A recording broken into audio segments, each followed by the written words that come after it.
नमस्कार मंडळी, मी दिव्या तुमचं सगळ्यांचं आपल्या चॅनलवरती अगदी मनापासून स्वागत करते। घरातली कामं अशी असतात ना, आपण दिवसभरही केली तरी सुद्धा ती कामं संपणार नाही आणि आपण जर ठरवलं ना तर ती कामं आपण 2 तासात पण करू शकतो। फक्त याचा आपण विचार कसा करतो यावरती डिपेंड आहे सगळं। मी अगोदर आहे ना कामाची कधीही प्लॅनिंग करायची नाही की मला दिवसभरात कोणती कामं करायची आहे। मी आता काही दिवसांपासून सर्व कामाचं नियोजन आधीपासूनच करून ठेवते आणि ती कामं वेळेत होण्याचं स्वतःला टार्गेटही देते, म्हणजेच टायमर सेट करून कामं करते। तुमच्यापैकीच काही जणींची मुलं लहान असतील तर ते रिलेट करू शकतात की कमी वेळेत जास्त काम संपवण्याचं किती गरजेचं असतं। तर आज मी 2 तास दिलेले आहेत आणि घरातलं एक्स्ट्राचं काम कसं करायचं याचं मी नियोजन बनवलेलं आहे। तर 2 तासामध्ये माझं किती काम पूर्ण होतं तर चला बघूया। माझ्याकडे आज 2 तास आहे आणि त्या 2 तासामध्ये मी आज कोणकोणती कामं संपवणार आहे तर तेच तुम्हाला दाखवणार आहे। तर अगोदर मी सोफ्याचे कव्हर वगैरे पूर्ण झटकून घेतले, त्यानंतर मग मी सोफा वगैरे क्लीन करून घेतला, स्वच्छ पुसून घेतला, पडदे वगैरे व्यवस्थित केले सर्व घराचे, त्यानंतर टिपॉय पण पुसून घेतला। असं क्लिनिंग जर आपण घराचं करत राहिलो ना प्रत्येक 8 ते 10 दिवसाला तर आपल्याकडे कोणता सण आला, दिवाळी किंवा इतर कुठला सण, आपल्याला जास्त मोठी क्लिनिंग करायची गरज पडत नाही आणि आपली धांदली उडत नाही। अशा क्लिनिंगचा काहीच उपयोग नसतो जिथे तुम्ही एका दिवसात घर आवरण्याला 7-8 तास देतात आणि दुसऱ्या दिवशी 5 मिनिटं सुद्धा काम करण्याची इच्छा होत नाही। असं म्हणतात आपलं घर जरा मेसी वाटत असेल ना तर त्या घरामध्ये निगेटिव्ह एनर्जी तयार व्हायला सुरुवात होते, पण माझ्या मते तुम्ही हे स्वतःच फील करू शकता। आपल्या घरात पसारा असताना, वस्तू अस्ताव्यस्त असताना आपला मूड कसा असतो आणि तेच घर स्वच्छ असेल, टापटीप असेल तर चांगल्या वाईब आपल्याला फील व्हायला लागतात। तर बघा या ड्रॉवर मध्ये मला ज्या डेली वस्तू लागतात तर त्या ठेवते मी। तर हा ड्रॉवर खूप दिवसांनी खूप अस्तव्यस्त झाला होता, त्यामध्ये एक्स्ट्राचं सामान खूप झालं होतं।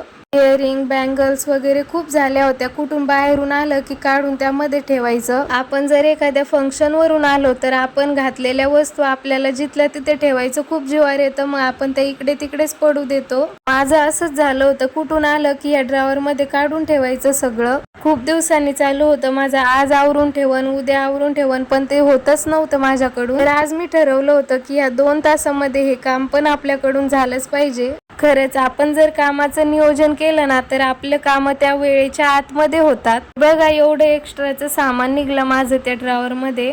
आणि बघा या मिररच्या पाठीमागे जो कप्पा आहे त्यामध्ये आम्ही परफ्यूम वगैरे ठेवतो, तर ते पण खूप खराब झालं होतं, ते बॉटल्स वगैरे इकडे तिकडे झाल्या होत्या। तर मी माझ्या आजच्या कामाच्या नियोजन मध्ये 2 तासामध्ये मी ठरवलं होतं की हे पण माझ्याकडून पूर्ण क्लीन करून झालं पाहिजे। आपल्याला ही अशी छोटी छोटी कामं करायला खूप बोर होतं।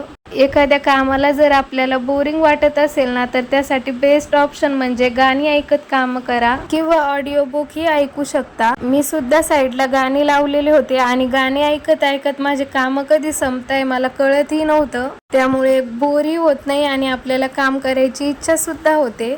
आतमधलं सगळं आवरून झाल्यानंतर मग मिरर पण थोडासा खराब झाला होता, जास्त नाही पण थोडाच झाला होता, तर तोही क्लीन करून घेतला। कारण माझी अशी रोजची साफसफाई चालूच असते, त्यामुळे मग जास्त काही खराब होत नाही, त्यामुळे मग जास्त मोठी डीप क्लिनिंग करायची सुद्धा मला गरज पडत नाही। हे जे फर्निचर आहे ना तर हे साफ करताना जास्त पाण्याचा वापर करू नका, कारण ते पाण्याने खराब होण्याची शक्यता असते।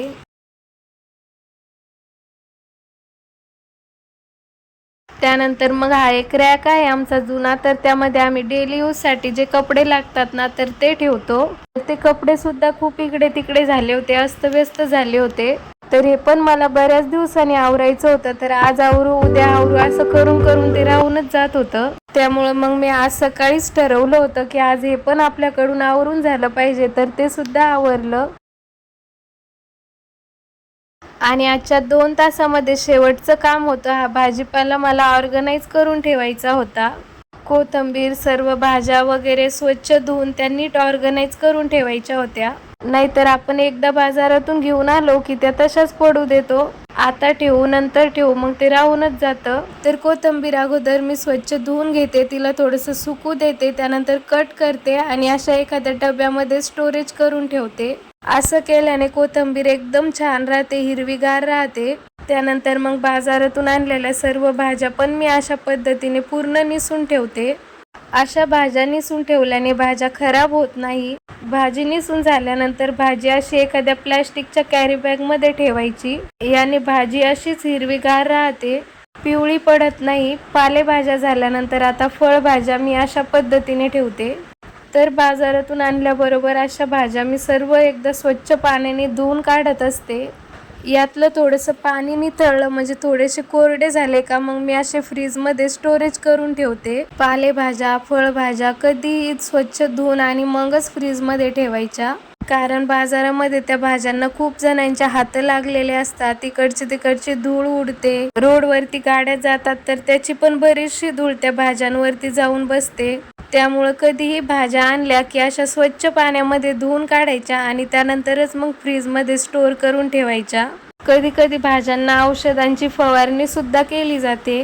त्यामुळे आपल्या शरीरावरही काही परिणाम होऊ शकतो. त्यामुळं मग भाज्या आणल्या की अशा स्वच्छ धुवूनच ठेवायच्या. मी इकडे भाज्या धुईपर्यंत मी साईडला गॅसवरती तूप सुद्धा बनवायला टाकलं होतं. तर माझ्या पूर्ण भाज्या धुवून फ्रीजमध्ये ठेवीपर्यंत तूप पण एकदम छान झालं होतं. तर बघा, एकाच वेळेत असे 2 कामं केले मी. त्यामुळे आपण जर असं कामाचं नियोजन केलं ना तर आपले कामं वेळेच्या आतमध्ये होतात. तर तुम्हाला माझा आजचा व्हिडिओ कसा वाटला कमेंटमध्ये नक्की कळवा. व्हिडिओ आवडला असेल तर व्हिडिओला लाईक, शेअर आणि चॅनलला सबस्क्राईब करा.